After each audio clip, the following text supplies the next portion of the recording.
Hey everybody, welcome to the 2017 Twin Cities Film Fest, presented by Fleurdejunk and hosted by the Shops at West End.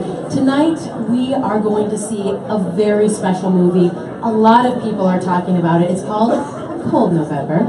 And tonight we're very, very happy to have both the director and the lead actress with us. The director is Karl Jacob and Bijou Abas. First of all, thank you so much for being here tonight. You're welcome. Amanda, you didn't tell me this was going to be on speakers for everybody to hear. This is really overwhelming. I thought this was just going to be a live stream and we were just going to quietly do our thing while these people chatted with each other. No. But this is cool. Hi everybody, thank you for coming. Hi people online. Do you think anyone's actually watching this? There's at least two people. At least two people. Hello, at least two people online. Okay, wait, was there a question? No, it was just like, thank you. Okay. Thank you everybody for coming. This concludes our interview? No. No, it does not. Okay, so I am totally fascinated by this story because, well, one of many, many things. We live in a fairly male-dominated world, and you have delved into a matriarchal family. And also this coming-of-age story of a young girl, which a lot of times coming-of-age stories are centered around men. Tell us what fascinated you about this, and how you, as a man, wanted to tell this story. Well, I first can say that the matriarchal family that raised me is here. Are they? Where are they? Oh, there they are. Raise your hands, matriarchal family. There's one. There's one. There's more around. There's that. Put your hand down, Dad. Yeah. So I was, growing up, I had the loving influence of 6 fabulous women in my life, and a lot of them are hunters.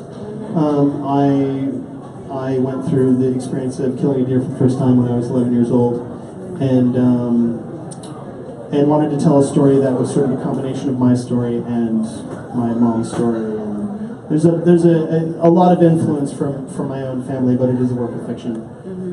So yeah, I think it's a story that's uniquely Minnesotan, that you don't really see that often. That this actually happens in America, and it's a modern sort of a rite of passage ritual that's an homage to the rite of passage rituals that have been around for many, many years. And thankfully we found Bijou to embody that.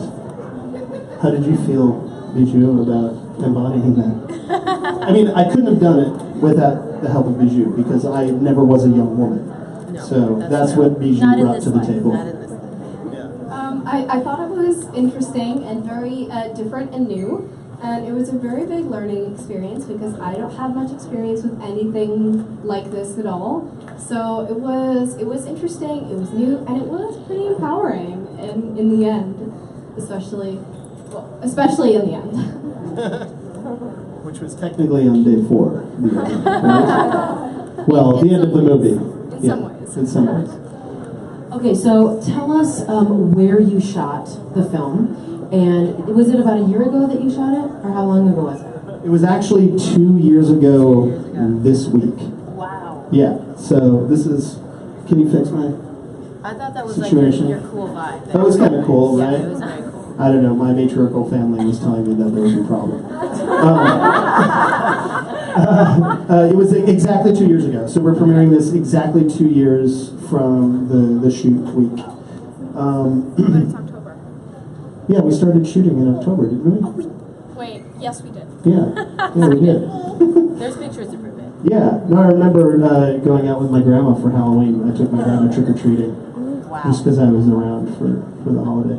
So, wait, there was more to this question. Oh, where did we shoot? We shot in northern Minnesota, just south of Hibbing, which is where I grew up. Okay. Yeah, that's where we shot. So what was it like going back to where you grew up and going back as a filmmaker, as a storyteller? Did it make you see the people differently, see the landscape differently? I mean, whenever you leave a place for a while and come back to it, you obviously see things differently because you've learned things when you're away and you sort of apply what you've learned. But I think this story in particular is one I wanted to tell because having gone through this rite of passage of killing a deer, I think is an important thing. I think death ritual in general is kind of an important thing for becoming an adult. And having had the opportunity to do that as a young person, and then going out into the world and meeting people who had not done that, and just sort of applying that experience to an urban lifestyle, which is what I've been living for a while, was interestingly empowering. So yes, you do things differently when you come back, and you also see the things that maybe you overlooked when you were growing up in the middle of the woods that were very unique and special that you can't find elsewhere in the world. And I had a quick question for you, because this is, I mean, how old were you when you were shooting? 11. Okay, so how did you prepare? That's amazing. How did you prepare? Did you watch other coming-of-age rituals around that other people did, or what did you do to prepare for this role? Because it's a pretty emotional role.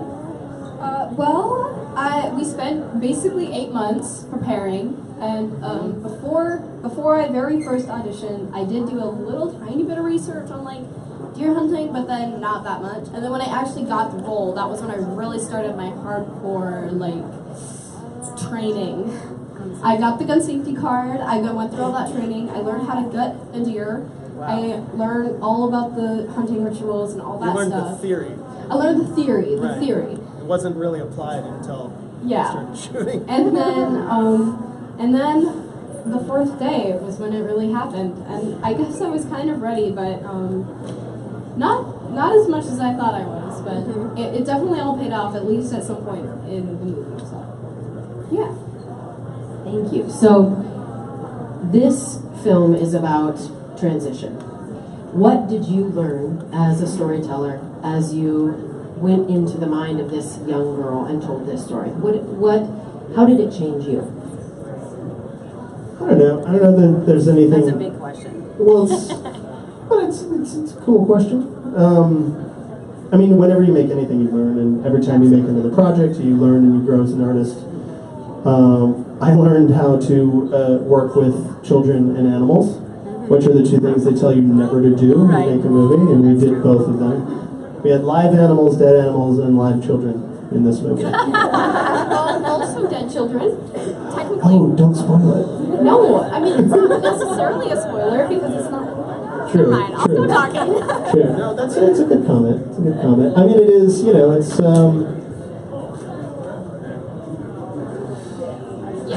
I think it's, the life-death thing, the ritual thing is all just sort of a reflection of what I've been thinking about a lot in my life. I've been thinking about life and death and how they've both affected me, and how, we are all mortal, and, what do we do with our time when we're on Earth, and how hard do we live, and, and why do we live in the first place, and I mean, I think after making the movie, I got some closure on certain things in my own life that I had been grappling with. And that's probably the biggest takeaway. So we have to quickly wrap this up because, we got to go see a movie. But I want to know what each one of you guys are doing next. What's the next project? That's always a really terrible question to ask. I mean, it's just enough to prove, how hard it was to get to this point. You're like, all right, what's next? Yeah, I mean, I've got a number of things. I've got a project that I've been developing for the last 2 years. That's a pretty big story. That's another Minnesota story. It's based on a true story, the turn of the last century. But it's such a huge budget thing that I would, be really lucky if it actually ever got off the ground. What Bijou's been doing next, as far as I can tell, is just being fabulous on the festival circuit and being really awesome supporter of the movie. But I'm available if you're a director/producer or anything. There you go. I'm here. I'm open for anything. Yeah. Maybe we'll work together again in the future. Hopefully. It's possible. Hopefully. Yeah, we'll have to talk after this. Okay, well, thank you guys. It was so fun talking with you. And we are really, really excited to go see the film. There's a huge audience out here. I think you have a lot of support, and I'm really, really excited to hear what people say when they come out. Me too. I think your ticket stub will get you into the official event across the street afterwards. We got so many parties, so many parties. Yeah. There's a party. across the street, just sort of kitty corner from the theater. Yeah. We'll all be hanging out, so you can talk with us about the film. I think the conversation after the film is just as important as watching the film itself. So let's do that afterward. All right, good night, everybody. Oh, wait. Wait, no, we're not in competition, are we? I was going to remind people to vote, but we're not in competition in this festival, so never mind. Okay. Please, still vote. Yeah, Still vote. Vote for the movies that are in competition. All right, good night, everybody. Thank you. Thanks, you guys.